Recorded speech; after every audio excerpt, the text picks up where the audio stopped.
Hello everyone, welcome back to M insights. आज हम करने वाले हैं क्लास 7 के साइंस से चैप्टर नंबर 3। ठीक है, क्लास 7 का साइंस हम कर रहे थे और उसमें क्लास 7 के साइंस में हमने चैप्टर नंबर 1 और चैप्टर नंबर 2 अच्छे से कंप्लीट कर लिया है। ठीक है, आई होप आपको उसमें कुछ डाउट नहीं होगा। अगर आपने वो वीडियो नहीं देखी है तो जाकर उन्हें देख लीजिए। ठीक है, और आज हम करने वाले हैं क्लास 7 के साइंस से chapter number 3 fibre to fabric. ठीक है, इसका नाम है फाइबर टू फैब्रिक। इसी नाम से एक चैप्टर आप क्लास 6 में भी पढ़ चुके हैं। ठीक है, उसमें भी हमने क्या पढ़ा था, थोड़ा सा रिवीजन हम करेंगे, उसके बाद में इस चैप्टर को कंप्लीट करेंगे। बहुत ही इजी चैप्टर है, आपको अच्छे से समझ में आ जाएगा, बस वीडियो को ध्यान से देखते रहिएगा। ओके, तो सबसे पहले हम लोग देख लेते हैं इस चैप्टर में हम क्या क्या पढ़ने वाले हैं। ठीक है, तो इस चैप्टर में हम पढ़ेंगे एनिमल फाइबर के बारे में। लास्ट क्लास में हमने देखा था क्लास 6 में कि फाइबर दो तरह के होते हैं। ठीक है, जो नेचुरल फाइबर होते हैं वो या तो हमें प्लांट से मिलते हैं या फिर एनिमल से मिलते हैं। तो इसमें हम एनिमल फाइबर के बारे में पढ़ने वाले हैं। और एनिमल फाइबर में मेनली कौन कौन से फाइबर पढ़ने वाले हैं, वुल और सिल्क। ठीक है, वुल यानी ऊन और सिल्क जानते ही आप जो सिल्क होता है। ठीक है, तो वुल के बारे में डिटेल में पढ़ेंगे, कैसे वुल मिलती है, कहाँ से मिलती है और किस तरह से वुलन क्लोथ्स बनते हैं उससे। ठीक है, तो ये पूरा प्रोसेस पढ़ेंगे। फिर हम सिल्क के बारे में पढ़ेंगे, सिल्क कहाँ से मिलती है और जो सिल्क मोथ होता है उसकी लाइफ हिस्ट्री को पढ़ेंगे, मतलब सिल्क जिस एनिमल से मिलता है वो कैसे एनिमल बनता है।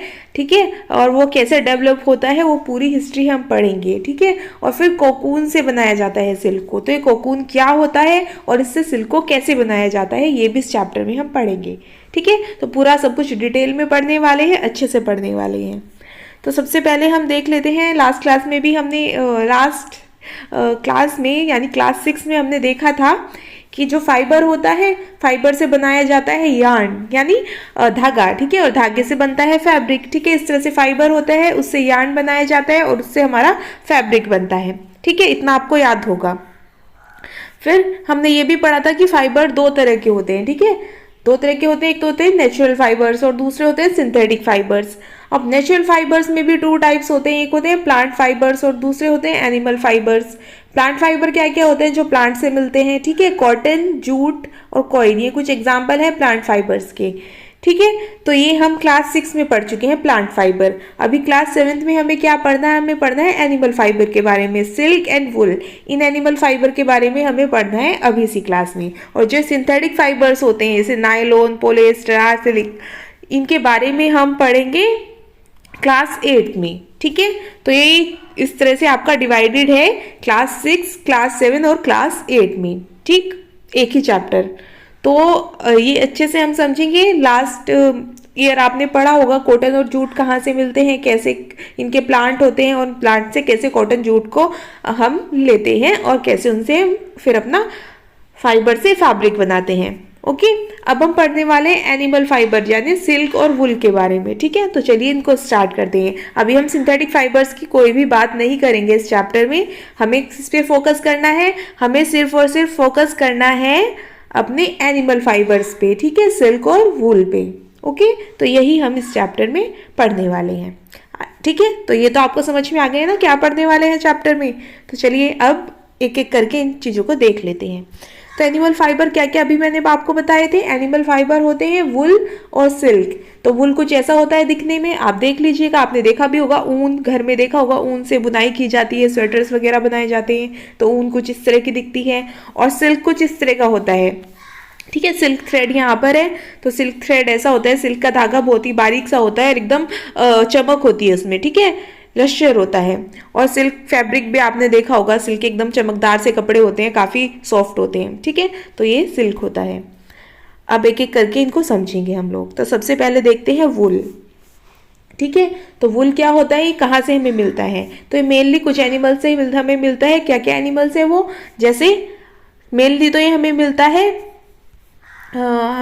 ये मेनली शीप से। ठीक है, और याक से भी मिलता है, गोट से भी मिलता है, कुछ गोट भी ऐसी होती हैं जिनसे ये हमें मिलता है। तो यहाँ पे कुछ एनिमल्स दिए हुए हैं, याक है, कैमल है, गोट है, शीप है, अल्पकासा है। ठीक है, इन सब से क्या मिलता है, इन सब से हमें वुल मिलता है। ठीक है, इन सब की फ्लीस से, जो इनके फ्लीस यानी इनके हेयर होते हैं उन्हीं से ही वुल बनता है। ठीक है, जो इनके फ्लीस होते हैं वही फाइबर का काम करते हैं और उन्हीं से ही फिर वुल बनाया जाता है। ओके, तो इन एनिमल्स के आप नाम याद रखिएगा, कम से कम 2-3 एनिमल्स के नाम आप याद रखिएगा, एग्जाम में पूछे जा सकते हैं आपसे, ठीक है। अब एक क्वेश्चन आता है कि सभी एनिमल्स के तो ऐसे थिक हेयर नहीं होते, तो इन एनिमल्स में ऐसे क्या होता है, इन एनिमल्स के ऐसे थिक कोट ऑफ हेयर क्यों होते हैं इनके ऊपर? तो इनके ऊपर हेयर इसलिए होते हैं क्योंकि जो हेयर होते हैं वो अच्छे से एयर को ट्रैप करके रखते हैं। आपने देखा होगा ना, हेयर एकदम फ्लफी से होते हैं, एकदम उनके बीच में काफ़ी जगह होती है ना, तो क्या होता है उनके बीच में एयर ट्रैप होती है, हवा भरी हुई होती है, और जो एयर होती है वो हीट की पुअर कंडक्टर होती है, मतलब हीट उसमें से बाहर आ जा नहीं सकती। तो जैसे ही जहाँ पे ज़्यादा ठंड होती है ना, तो वहाँ पे क्या होता है, ये हेयर उनको बचा के रखते हैं बाहर की सर्दी से। जो अंदर हम उनकी बॉडी की हीट होती है एनिमल्स की, उनकी बॉडी में ही रहती है, वो बॉडी से बाहर नहीं जा पाती, क्योंकि उनके ऊपर एक थिक लेयर ऑफ हेयर होती है, ठीक है, घने से बाल होते हैं, और उन घने बालों से क्या होता है, उसमें बहुत सारी एयर ट्रैप होती है, और वो एयर क्या होती है, वो एयर हीट को, बॉडी की हीट को बाहर नहीं जाने देती। तो इससे उनकी इस जो एनिमल्स है वो वार्म रहते हैं, ठीक है, गर्म रहते हैं, वो उन्हें ठंड नहीं लगती, इसलिए उनके ऊपर इतने सारे हेयर होते हैं, ठीक है। और उन्हीं हेयर का हम यूज कर लेते हैं वूल बनाने के लिए। अब प्रोटेक्शन ऑफ वूल देखते हैं, ठीक है, वूल का प्रोटेक्शन कैसे होता है। तो मेनली वूल जो है हमें शीप से मिलती है, ठीक है, शीप से मिलती है। शीप यानी शीप को क्या बोलते हैं, हिंदी में भेड़ बोलते हैं, ठीक है, तो भेड़ से मिलती है हमें। तो शीप के 2 तरह के हेयर होते हैं, एक तो रफ ब्रेड हेयर होते हैं, ठीक है, बाहर के जो रफ से हेयर होते हैं, ठीक है, मोटे मोटे बाल होते हैं, एक तो वो होते हैं, और दूसरा उसके अंदर की तरफ, ठीक है, अंडर हेयर होते हैं जो कि काफ़ी सॉफ्ट होते हैं, जो कि अंदर की तरफ स्किन की तरफ प्रेजेंट होते हैं, ठीक है। तो जो वुल है हमारी वो अंदर के सॉफ्ट हेयर से बनाई जाती है, और जो बाहर के मोटे मोटे बाल होते हैं, मोटे मोटे हेयर्स होते हैं, उनका यूज किया जाता है कारपेट्स वगैरह बनाने के लिए, ये आप याद रखिएगा, ठीक है। तो 2 तरह के हेयर होते हैं, एक तो रफ ब्रेड हेयर होते हैं और एक फाइन अंडर हेयर होते हैं। जो फाइन अंडर हेयर होते हैं उन्हीं का यूज किया जाता है वुल बनाने के लिए, ठीक है। तो ये शिप है, 2 तरह के इनके बाल होते हैं, आप याद रखिएगा। अब सम इंडियन ब्रिड की बात कर लेते हैं। शिप की भी अलग अलग ब्रिड होती है, अलग अलग प्रजातियां होती हैं, ठीक है, हिंदी में प्रजाति बोलते हैं। तो शिप भी अलग अलग तरह की होती है, जैसे गाय भैंस में आपने देखा होगा ना, अलग अलग प्रजाति होती है। कुत्ते की देखा होगा, डॉग की अलग अलग ब्रिड्स होती हैं, ठीक है, अलग अलग तरह के डॉग्स होते हैं, उसी तरह से अलग अलग ब्रिड होती है शिप की भी। तो यहाँ पे कुछ इंडियन शिप की ब्रिड दी हुई है, ठीक है, उनकी वुल कैसी दी है, वुल की क्वालिटी दी हुई है, और कहाँ पे वो पाए जाते हैं इंडिया में, कौन से स्टेट में, ये भी हमें बताया गया है, ठीक है। तो समझते हैं इसको। तो लोही ये गुड क्वालिटी की वुल मिलती है इससे में, ठीक है, और ये राजस्थान और पंजाब में मेनली पाई जाती हैं, ठीक है। रामपुर बुशेर, ये कहाँ, ब्राउन फ्लीस होती है इनकी, ब्राउन कलर की फ्लीस होती है, ब्राउन कलर के बाल होते हैं। ये उत्तर प्रदेश में और हिमाचल प्रदेश में पाई जाती है, ठीक है, यूपी में और एचपी में पाई जाती है। थर्ड है नाली, इससे कारपेट वुल बनती है, मतलब इसके मोटे मोटे से हेयर होते हैं, ठीक है, फाइन हेयर नहीं होते, तो इसे कारपेट वुल बनाने के लिए यूज किया जाता है, कारपेट बनाने के लिए यूज किया जाता है, जो दरी चटाइयाँ वगैरह होती है ना, उन्हें बनाने के लिए यूज किया जाता है। ये कहाँ मिलती है हमें, राजस्थान में, हरियाणा में और पंजाब में। नेक्स्ट है बकरवाल, ठीक है, ये वुलन शॉल बनाने के लिए यूज किया जाता है, इसकी फाइन होती है ये थोड़ा, तो वुलन शॉल बनाए जाते हैं। शॉल जो ओढ़ते हैं ना हम लोग, सर्दियों में शॉल ओढ़ते हैं, आपने देखा होगा, आपकी मम्मी शॉल ओढ़ती होगी, ठीक है, तो वो शॉल बनाने के लिए यूज किया जाता है। ये जम्मू और कश्मीर में मिलती है हमें, ठीक है। नेक्स्ट है मारवाड़ी, ठीक है, ये इसकी कोरस वूल होती है और ये गुजरात में पाई जाती है, ठीक है। नेक्स्ट है हमारी पटनवाड़ी, ठीक है, ये हौजरी के लिए यूज होता है इसका, और ये भी गुजरात में पाई जाती है। तो इसमें से 2-3 आप याद रखिएगा नाम, आपसे एग्जाम में पूछे जा सकते हैं, ठीक है, ब्रिड, ठीक है। तो 2-3 आप याद करिएगा, सारी याद करने की जरूरत नहीं है, 2-3 याद कर लीजिएगा, उनके स्टेट याद कर लीजिएगा। और मोस्टली आप देखेंगे यहाँ पर तो राजस्थान में और गुजरात में पाई जाती हैं मोस्टली, ठीक है। तो इस तरह से आप याद कर लीजिएगा इनको। अब बात करते हैं एनिमल्स दैट ईट वुल, थोड़ा सा और इसके बारे में हम बात कर लेते हैं, ठीक है। तो जो वुल हमें कॉमनली मार्केट में मिलती है वो शिप वुल होती है, ठीक है, वो भेड़ वाली ऊन होती है। लेकिन कुछ और तरह की भी अभी हमने पढ़ा था कि कुछ और एनिमल्स भी होते हैं जिनसे वुल मिलती है, तो वो इंडिया में कहाँ कहाँ मिलती है वो ये देख लेते हैं, ठीक है। तो याक वुल जो है वो तिब्बत और लद्दाख में कॉमन है, ठीक है, तिब्बत और लद्दाख में याक से वुल मिलती है। जो मोहेर है वो ऑब्टेन की जाती है अंगोरा गोट से, एक तरह की गोट्स होती हैं, इनसे मोहेर जो है वो ऑब्टेन किया जाता है। और ये कहाँ मिलती है अंगोरा गोट्स, जम्मू कश्मीर में, ठीक है, हिली एरियाज में मिलती है, ठंड वाली जगह पर मिलती है, ठीक है। और जो कश्मीरी गोट होती है उनके फर काफी सॉफ्ट होते हैं, ठीक है, बहुत सॉफ्ट फर होते हैं, तो उनसे पश्मीना शॉल बनाए जाते हैं। ये भी बहुत ही अच्छी क्वालिटी के शॉल्स होते हैं, मतलब बहुत ही फाइन और सॉफ्ट इनके कश्मीरी गोट के हेयर होते हैं, तो बहुत ही फाइन, बहुत ही सॉफ्ट, इनसे बहुत ही मुलायम शॉल्स बनते हैं, ठीक है। और ये काफी महंगे भी होते हैं, पश्मीना शॉल शायद आपने सुना भी हो, ठीक है। तो ये हमें मिलते हैं कश्मीरी गोट से, क्या आप याद रख लीजिएगा, ठीक है। और जो कैमल होती है, कैमल के जो फर होते हैं उनसे भी वुल बनाई जाती है। इसी तरह से लामका और अल्पाका ये साउथ अमेरिका में पाए जाते हैं, इनसे भी वुल मिलती है हमें, ठीक है, हमने अभी एग्जाम्पल्स में देखा था। तो इस तरह से आप लोग थोड़ा सा इनके बारे में ध्यान रखिएगा कि हमें सिर्फ से ही वुल नहीं मिलती, याक से भी मिलती है, गोट से भी मिलती है। और ये कश्मीरी गोट से पश्मीना शॉल वाला, ये तो आप जरूर याद रखिएगा, ठीक है। और अंगोरा गोट कहाँ पे पाई जाती है, जम्मू कश्मीर में पाई जाती है, ये भी याद रखिएगा। अब हम थोड़ी सी एक्टिविटी की तरफ आते हैं। आपकी बुक में एक एक्टिविटी दी हुई है जिसमें आपसे पूछा गया है कि स्टेट आपको मैप में फिल करने हैं जहां जहां पर हमें वुल मिलती है, ठीक है, फर मिलते हैं, ठीक है। तो यहाँ पर आप एक्टिविटी में देख सकते हैं कश्मीरी गोट, श्रीनगर में कश्मीरी गोट पाई जाती है, श्रीनगर यहाँ पर होता है मैप में, ठीक है, नॉर्थ की तरफ।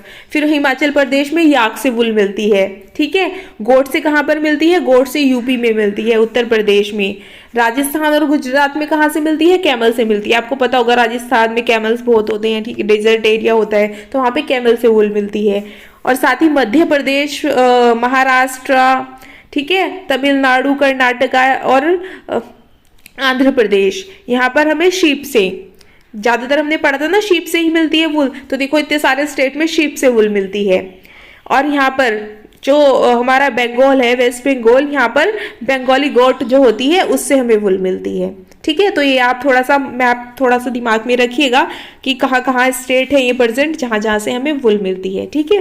तो नॉर्थ में कौन सा स्टेट है, हमारे कश्मीर में श्रीनगर से मिलती है और हिमाचल प्रदेश से मिलती है। फिर मिडिल में आ जाइए उत्तर प्रदेश, मध्य प्रदेश, यहाँ से मिलती है। नॉर्थ में आ जाइए कर्नाटका, तमिलनाडु, आंध्र प्रदेश, यहाँ से मिलती है, ठीक है। इधर आप आएंगे वेस्ट में, यहाँ पे आपको राजस्थान, गुजरात, यहाँ पे कैमल से मिलती है, ठीक है। तो आप इस तरह से ये एक्टिविटी को कर भी सकते हैं और यहाँ पे मैंने आपको ये समझा ही दिया है। अब आगे देखते हैं। अभी हमने पढ़ा था मेनली शीप से मिलती है, तो यहाँ पर हम शीप की बात करने वाले हैं, शीप से कैसे रेयरिंग और ब्रीडिंग होती है शीप की, ठीक है। रेयरिंग का मतलब होता है कैसे उसको पाला जाता है और ब्रीडिंग का मतलब होता है कैसे उनकी ब्रीडिंग की जाती है, ठीक। तो रेयरिंग क्या है, रेयरिंग का प्रोसेस होता है जो रेयरिंग के प्रोसेस में क्या किया जाता है, process of breeding, feeding and providing medical care to sheep, ठीक है। जो ब्रीडिंग की जाती है, फीडिंग यानी उनको खाना खिलाया जाता है, उनको मेडिकल केयर अगर उन्हें ज़रूरत हो, कुछ उनको चोट फेट लग जाए, ठीक है, कुछ उन्हें दवाइयों की ज़रूरत हो तो मेडिकल केयर उनको प्रोवाइड की जाती है। इस सारे प्रोसेस को रेयरिंग बोला जाता है, ठीक है। एक तरह से पालने को, जो शिप को पाला जाता है उसी को ही रेयरिंग बोला जाता है, ठीक है। और शिप के क्या खाते हैं ये भी आपको पता होना चाहिए, वो हर्बीवोर्स होते हैं, ग्रास और लीव्स खाते हैं, ठीक है। तो यही जो फार्मर्स होते हैं ग्रास और लीव्स ही उनको देते हैं। और जो फार्मर्स होते हैं वो उनको पल्सेस, कॉर्न, ज्वार, ऑयल केक्स ये सब भी खिलाते हैं। ऑयल केक्स क्या होता है, ऑयल केक्स जैसे हम ऑयल निकालते हैं, जैसे मस्टर्ड से ऑयल निकालते हैं, तो मस्टर्ड का जो रेसिड्यू पार्ट बच जाता है, ऑयल निकालने के बाद जो उससे एक्स्ट्रा पार्ट बच जाता है उसको ऑयल केक बोलते हैं, ठीक है। तो ये सब भी उनको खिलाया जाता है ताकि वो हेल्दी रहे, ठीक। अब ब्रीडिंग क्या होता है, ब्रीडिंग में समटाइम कभी कभी क्या होता है, शिप को सिलेक्ट कर लिया जाता है। अभी हमने पढ़ा था ना, मोटे मोटे हेयर भी होते हैं शिप के और फाइन हेयर वाले भी होते हैं शिप, ठीक है।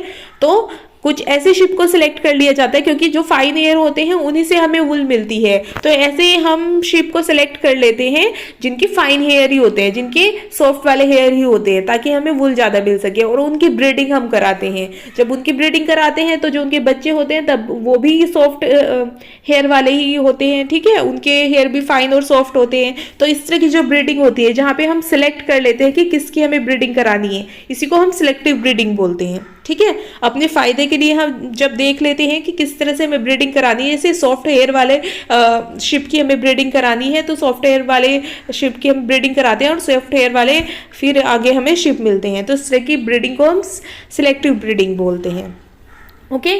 अब देखते हैं प्रोसेसिंग फाइबर इनटू वुल।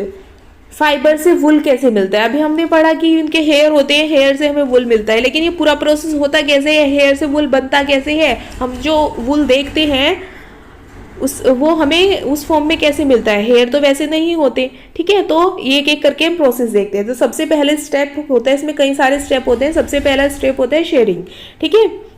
शेयरिंग में क्या होता है, इस तरह से एनिमल्स के जो है, जो शीप है उसके बालों को ऐसे काटा जाता है, ठीक है। जैसे आप पिक्चर में देख पा रहे हैं, इस तरह से रिमूव किया जाता है हेयर्स को शीप से, ठीक। तो शेयरिंग जनरली कब की जाती है? हॉट वेदर्स में की जाती है, क्योंकि सर्दियों में तो इन्हें ज़रूरत होती है ना बालों की। मैंने अभी आपको बताया था कि जो हेयर होते हैं वो एयर को ट्रैप करके रखते हैं, जिससे हीट बाहर नहीं जाती और वो गर्म ही रहते हैं एनिमल्स, ठीक है। तो ये सर्दियों के लिए तो ठीक है, लेकिन जब गर्मियाँ आती हैं तो तब तो उन्हें ये नहीं चाहिए, तब तो उन्हें उन बालों से गर्मी ज़्यादा लगेगी। तो उस टाइम पे हॉट वेदर में उनके बालों को काटा जाता है, ठीक है। उस टाइम पे इनके हेयर्स को रिमूव किया जाता है, ठीक। इससे उन्हें सर्दी भी नहीं लगती, ठीक है। और हमें हेयर भी मिल जाते हैं, ठीक है। तो आप याद रखिएगा, हॉट वेदर में ये काम किया जाता है। अब स्टेप 2 देखते हैं। स्टेप 2 में क्या किया जाता है? जब हम बाल निकाल लेते हैं शीप से, ठीक, उसके बाद क्या किया जाता है? उससे रिमूव किया जाता है डर्ट को, क्योंकि उसमें डर्ट भी होता है। जो शीप होती है ऐसे ही घूमती रहती है, तो उनके हेयर में डर्ट भी होता है, ग्रीस भी होता है। तो इन सबको रिमूव किया जाता है शीप के हेयर से, ठीक है। और जनरली मशीन्स के थ्रू किया जाता है। यहाँ आप देख पा रहे हैं, इस तरह की बड़ी बड़ी मशीन्स होती है, उनमें प्रोसेसिंग की जाती है, उनको डर्ट को और जो ग्रीस वगैरह होता है उनको रिमूव किया जाता है और बालों को साफ किया जाता है, ठीक है। पहले ये ऐसे हाथों से किया जाता था, ठीक है, बड़े से बकेट में डाल के पानी डाल के उनको वॉश किया जाता था, लेकिन आजकल ये मशीन से किया जाता है। इसको बोलते हैं स्कॉरिंग, ठीक। ये स्टेप 2 आप याद रखिएगा। उसके बाद में आता है शॉर्टिंग। शॉर्टिंग में क्या होता है? जो हेयर होते हैं, अभी हमने पढ़ा था फाइन हेयर भी होते हैं और कोरस हेयर भी होते हैं, तो उनको अकॉर्डिंग टू देयर टेक्सचर बालों को अलग अलग किया जाता है, ठीक है। जो सॉफ्ट वाले होते हैं उनको अलग कर लिया जाता है, जो मोटे वाले होते हैं उनको अलग कर लिया जाता है। तो यहाँ पे आप देख पा रहे हैं, यहाँ पे शॉर्टिंग ऑफ वुल की शॉर्टिंग यहाँ पे चल रही है। इस पिक्चर में आप देख पा रहे हैं, इस तरह से उनको शॉर्ट किया जाता है, ठीक है। ये हमारा हुआ थर्ड स्टेप। 3 स्टेप हमने अभी तक पढ़ लिए हैं। सबसे पहले क्या है? हेयर को कट किया जाता है, ठीक है, हेयर को रिमूव किया जाता है। उस प्रोसेस को हम लोग क्या बोलते हैं? उस प्रोसेस को शेयरिंग बोलते हैं, ठीक है। दूसरा प्रोसेस क्या था? स्कॉरिंग। यहाँ पे क्या किया जाता है? जब हेयर कट हो जाते हैं तो उनमें डर्ट वगैरह प्रेजेंट होती है, उस डर्ट को रिमूव किया जाता है, ठीक है। और थर्ड स्टेप में क्या किया जाता है? जब वो हेयर साफ हो जाते हैं तो उनको उनके टेक्सचर के वो कैसे हैं, ठीक है, मोटे हैं या सॉफ्ट हैं, उसके बेस पे उनको अलग अलग किया जाता है। इसको हम सॉर्टिंग बोलते हैं। अब उसके आगे क्या स्टेप होता है? आगे चल के देखते हैं। फोर्थ स्टेप क्या होता है? रिमूविंग ऑफ बर्ड्स, ठीक है। अभी बर्ड्स क्या होता है? बर्ड्स जो होते हैं स्मॉल फाइबर होते हैं, स्मॉल फाइबर होते हैं जो हेयर में प्रेजेंट होते हैं, तो उनको क्लीन किया जाता है, ठीक है, और उनको अलग निकाल दिया जाता है, जिससे कि हमें वुल मिल जाता है, ठीक है, वुल वाला फाइबर मिल जाता है। तो बर्ड्स किसको बोलते हैं? जो स्मॉल फाइबर प्रेजेंट होते हैं हेयर में, उनको बर्ड्स बोलते हैं, ठीक है। उनको पिक आउट कर लिया जाता है। तो ये हमारा हुआ फोर्थ स्टेप। अब आगे बढ़ते हैं हम लोग और आगे देखते हैं फिफ्थ स्टेप। फिफ्थ स्टेप में क्या होता है? जो हमें वुल फाइबर मिला है, फाइनली अब हमें वुल फाइबर मिल गया है, तो उसकी कलरिंग की जाती है, ठीक है। जिस भी कलर में हमें कपड़े चाहिए, हमें वुल चाहिए, तो उस कलर में कलर कर लिया जाता है। जैसे आप पिक्चर में देख पा रहे हैं, इतने सारे हेयर को, इतने सारे फाइबर को कलर किया जा रहा है, ठीक है। तो अलग अलग कलर में उनको डाई कर लिया जाता है। इस प्रोसेस को डाइंग भी बोलते हैं, ठीक है। कलरिंग ऑफ फाइबर को डाइंग भी बोला जाता है। अब 6th स्टेप क्या है? Rolling of wool. उसके बाद में जब हम फाइबर को डाई कर लेते हैं, उसके बाद में रोलिंग की जाती है, ठीक है। उनको वुल की तरह से रोल किया जाता है, कोम करके रोल कर लिया जाता है। इस तरह से उनके रोल बना लिए जाते हैं, ठीक है। तो इस तरह से यार्न में उसको रोल कर लिया जाता है वुल को, ठीक है। तो ये हमारा हुआ 6 प्रोसेस। अब सारे प्रोसेस एक बार यहाँ पे फिर से आप देख लीजिए। सबसे पहले क्या किया जाता है? शेयरिंग की जाती है, ऐसे यहाँ पे बालों को काटा जाता है। उसके बाद में उनको इस तरह से इकट्ठा कर लिया जाता है और उसके बाद में उनको फिश को वॉश किया जाता है डर्ट रिमूव करने के लिए, ठीक। उसके बाद में उनको मशीन से फाइबर शीट में कन्वर्ट कर लिया जाता है, ठीक है। और उनको फिर फाइबर शीट से क्या कर लिया जाता है? अगर कलर करना है तो कलर कर लेते हैं, वरना उनको फिर यार्न में कन्वर्ट कर लिया जाता है। तो ये पूरा प्रोसेस हुआ हमारा, कैसे हमें जो हेयर होते हैं, फ्लीस होती है, एनिमल्स के जो हेयर होते हैं, शीप के हेयर होते हैं यानी फ्लीस होती है, उससे हमें कैसे वूल मिलती है। ठीक है, पूरा प्रोसेस आपने पढ़ लिया है। आई होप आपको समझ भी आ गया होगा। ठीक है, अब एक टर्म होती है ऑक्यूपेशनल हैजार्ड। ये क्या होता है ये भी हम समझ लेते हैं। तो जब इंडस्ट्रीज में हम वर्क करते हैं ना, किसी भी इंडस्ट्री में वर्क करते हैं, तो वहाँ पर कुछ डिजीज होने का भी खतरा होता है। ठीक है, वहाँ पर अलग अलग तरीके का काम होता है। अब उस काम में कुछ कुछ ऐसे प्रोसेस भी होते हैं जिससे हमें कोई ना कोई डिजीज होने का खतरा रहता है। जिस तरह से शॉर्टर डिजीज, ये कैसा होता है, ये भी एक ऑक्यूपेशनल हैजार्ड है। ऑक्यूपेशन का मतलब होता है जो आप काम करते हैं। ठीक है, और ये शॉर्टर डिजीज कहाँ होता है, जब हम वुल बनाते हैं, वुल के प्रोडक्शन के टाइम पे ये लोगों को हो जाता है।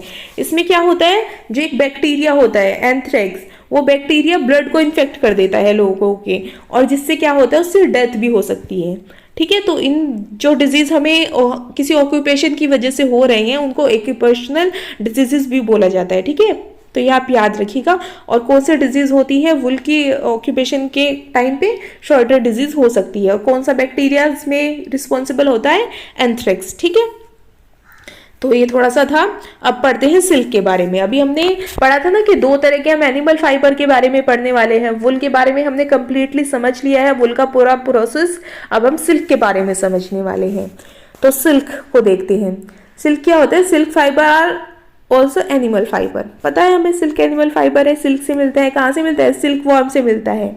ठीक है, और सेरिकल्चर बोला जाता है जो सिल्क की रेयरिंग होती है। सिल्क वॉर्म को जब ग्रो किया जाता है इस पर्पज के लिए कि उनसे सिल्क हम ऑब्टेन कर सकें, तो इसको हम सेरिकल्चर बोलते हैं। ठीक है, तो आगे बढ़ते हैं और इस प्रोसेस को समझते हैं। तो हमें हमने पढ़ा है अभी सिल्क वॉर्म से हमें सिल्क मिलता है। सो सिल्क वॉर्म के बारे में हम पढ़ लेते हैं कि सिल्क वॉर्म कैसे आता है। ठीक है, तो ये है हमारा लाइफ साइकिल सिल्क वॉर्म का।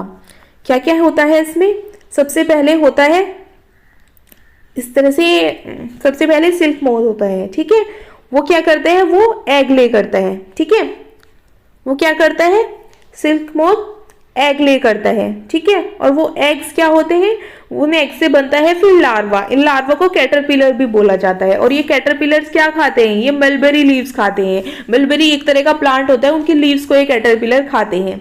और जब ये उनको खाते हैं तो उसके बाद में ये कुछ 4 स्टेजेस से गुजरते हैं, जिनमें ये अपनी स्किन को भी शेड करते हैं। ठीक है, जैसे आपने स्नेक के बारे में पढ़ा होगा ना, स्नेक अपनी स्किन को शेड करता है। ठीक है, इसी तरह से ये भी अपनी स्किन को शेड करते हैं। उसके बाद में क्या करते हैं, कैटरपिलर अपने कोकून बनाते हैं। ठीक है, अपने चारों तरफ एक प्रोटीन का लेयर बना देते हैं, प्रोटीन का स्ट्रक्चर बना देते हैं, जिसको कोकून बोला जाता है। उसके अंदर जो फिर कैटरपिलर होता है उसको प्यूपा बोला जाता है। ठीक है, फिर जब ये कोकून मिच्योर हो जाता है तो उसके अंदर से प्यूपा निकलता है और फिर उससे एडल्ट मोथ मिल जाता है। तो हमें सिल्क किसी स्टेज पे मिलता है, जो ये कोकून बनता है ना, इसी को बॉईल करके इसी से ही जो हमें सिल्क का फाइबर मिलता है। ठीक है, तो अभी आगे हम इन प्रोसेस को एक एक करके समझ लेते हैं। ठीक है, तो क्या क्या प्रोसेस होता है, सबसे पहले जो एग होते हैं सिल्क मोथ के, वो हैच होते हैं, लार्वा को प्रोड्यूस करते हैं। लार्वा को कैटरपिलर या सिल्क वॉर्म भी बोला जाता है। नेक्स्ट स्टेज क्या होता है, प्यूपा फॉर्म होता है। ठीक है, उनसे प्यूपा बनता है। और उसी स्टेज पे जो कैटरपिलर होता है वो अपने चारों तरफ एक नेट बना लेता है, एक जाला बुन लेता है, अपनी तरफ जाल बुन लेता है एक प्रोटीन का। ठीक है, और किस तरह से बुनता है, वो अपने हेड को 8 की शेप में स्विंग करता रहता है। ऐसे 8 की शेप में अपने हेड को स्विंग करता रहता है और उससे एक प्रोटीन निकलता रहता है, जिससे उसके चारों तरफ एक लेयर बन जाती है। एक इस तरह से एक तरह से लेयर बन जाती है, इस तरह से उसके चारों तरफ। और उसी को क्या बोला जाता है, उसी को कोकून बोला जाता है। ओके, तो जो फाइबर बनता है ना उसको कोकून बोला जाता है। और उससे क्या होता है, जो प्रोटीन निकलता है जब वो एयर के कांटेक्ट में आता है तो वो हार्ड हो जाता है और वो सिल्क फाइबर बन जाता है। ठीक है, जो ये 8 की शेप में ऐसे प्रोटीन निकालता है जिससे ये खुद को कवर कर लेता है, वो प्रोटीन जब एयर के कांटेक्ट में आता है तो वो हार्ड हो जाता है। और जब वो हार्ड हो जाता है उसी को ही सिल्क फाइबर बोला जाता है।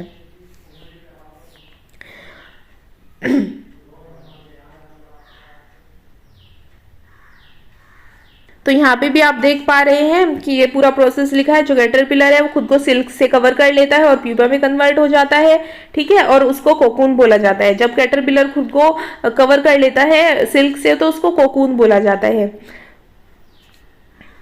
और उसके बाद में कैटरपिलर जो होता है वो कोकून के अंदर सिल्क मोथ में कन्वर्ट हो जाता है और सिल्क थ्रेड जो होता है, सिल्क यार्न जो कोकून से ऑब्टेन किया जाता है। और डिफरेंट टाइप के जो सिल्क मोथ होते हैं उनसे डिफरेंट टाइप का सिल्क मिलता है, ठीक है। सिल्क मोथ भी अलग अलग टाइप्स के होते हैं। जैसे हमने शीप की ब्रीड पढ़ी थी ना, अलग अलग ब्रीड होती है तो उनसे अलग अलग तरह की हमें फाइबर मिलता है। इसी तरह से सिल्क मोथ भी अलग अलग टाइप के होते हैं तो उनसे अलग अलग टाइप का हमें सिल्क मिलता है। और जो मलबरी सिल्क मोथ होते हैं, जो मलबरी लीव्स खाते हैं, वो सबसे कॉमन टाइप का जो सिल्क होता है वो होता है। ये सॉफ्ट और इलास्टिक होता है और साथ में शाइनिंग भी होता है, बहुत अच्छी शाइन होती है इसमें, ठीक है। इसके अलावा क्या क्या होते हैं सिल्क, सार सिल्क होता है, मूंगा सिल्क होता है, कोसा सिल्क होता है। ये भी कोकून से ही अलग अलग टाइप के मोथ से हमें मिलते हैं, ठीक है। तो इनमें से एक दो आप नाम याद रखिएगा कौन कौन से टाइप के सिल्क होते हैं, ठीक। अब ये फिर से एक बार पूरा प्रोसेस आप देख सकते हैं यहाँ पे, ठीक है। जो एग से क्या बनता है, एग से कैटरपिलर बनता है, कैटरपिलर से लार्वा बनता है, ठीक है। लार्वा क्या होता है, 4 स्टेजेस से गुजरता है और फिर वो कैटरपिलर अपने ऊपर एक प्यूपा अपने ऊपर एक कोकून बना लेता है और प्यूपा में कन्वर्ट हो जाता है। इसको प्यूपा बोलते हैं, ठीक है। और ये जब प्यूपा चेंज हो इसी से को क्या किया जाता है, पीपल इसको क्या करते हैं, कोकून को इसको बॉईल कर लेते हैं और उससे सिल्क थ्रेड निकाल लेते हैं। अगर इसको बॉईल ना करें तो इसके अंदर से क्या निकलता है, इसके अंदर से सिल्क मोथ निकलता है। जैसे एडल्ट हो जाता है और वो सिल्क मोथ फिर से कुछ एग्स को प्रोड्यूस करता है, फिर से पूरा का पूरा प्रोसेस चलने लगता है। तो पूरा एक लाइफ साइकिल बन जाता है, ठीक है। एग से किसी तरह से कोकून बनता है, कोकून से फिर से सिल्क मोथ बनता है, सिल्क मोथ फिर से एग दे देते हैं। तो इस तरह से पूरा प्रोसेस चलता रहता है। और सिल्क हमें कौन से वाले स्टेप पे मिलता है, सिल्क हमें मिलता है कोकून वाले स्टेप पे। जहां पे कोकून बनता है ना, इस कोकून को ही बॉईल करके सिल्क बना लिया जाता है, सिल्क थ्रेड को निकाल लिया जाता है, ओके। तो अभी हम पढ़ भी लेते हैं किस तरह से रेयरिंग होती है। सिल्क वॉर्म को फार्मर्स क्या करते हैं, सबसे पहले एग को लेकर आते हैं। तो जनरली जो होते हैं एग, एक सिल्क मोथ जो होती है 100 तक एग देती है। इन एग से लार्वा बनता है, ठीक है। लार्वा को बैम्बो ट्री में रखा जाता है, ठीक है। हम पढ़ रहे हैं कि किस तरह से जो फार्मर्स होते हैं इनके वो इसको बनाते हैं, ठीक है। तो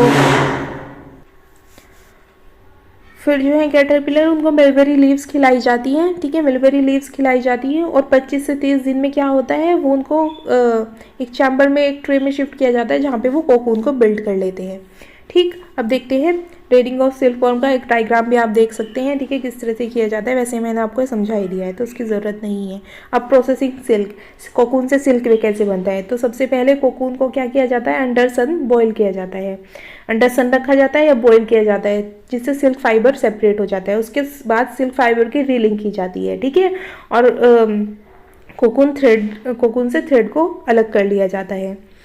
और उसके बाद जो सिल्क फाइबर है उसको सिल्क थ्रेड में स्पून कर लिया जाता है, सिल्क थ्रेड बना लिया जाता है उससे, और फिर उससे सिल्क क्लॉथ बनते हैं। तो ठीक है, कोकून को इस तरह से बॉईल किया जाता है, फिर उसके बाद में कोकून से सिल्क थ्रेड को निकाल लिया जाता है और सिल्क थ्रेड से इस तरह से, जैसे आप लास्ट वाली पिक्चर में देख पा रहे हैं, इस तरह से सिल्क के क्लॉथ बनते हैं।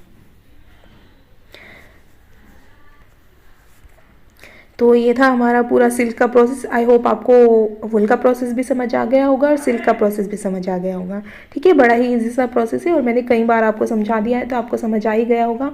तो वीडियो अच्छी लगी है तो वीडियो को लाइक कीजिएगा, चैनल को शेयर कीजिएगा, और अगर चैनल पसंद आया है, वीडियो पसंद आई है और आपने सब्सक्राइब नहीं किया है तो सब्सक्राइब भी कर लीजिएगा। Thanks for watching. मिलते हैं नेक्स्ट वीडियो में, तब तक आप बाकी वीडियोज़ को देखते रहिए और अच्छे से अपनी पढ़ाई करते रहिए।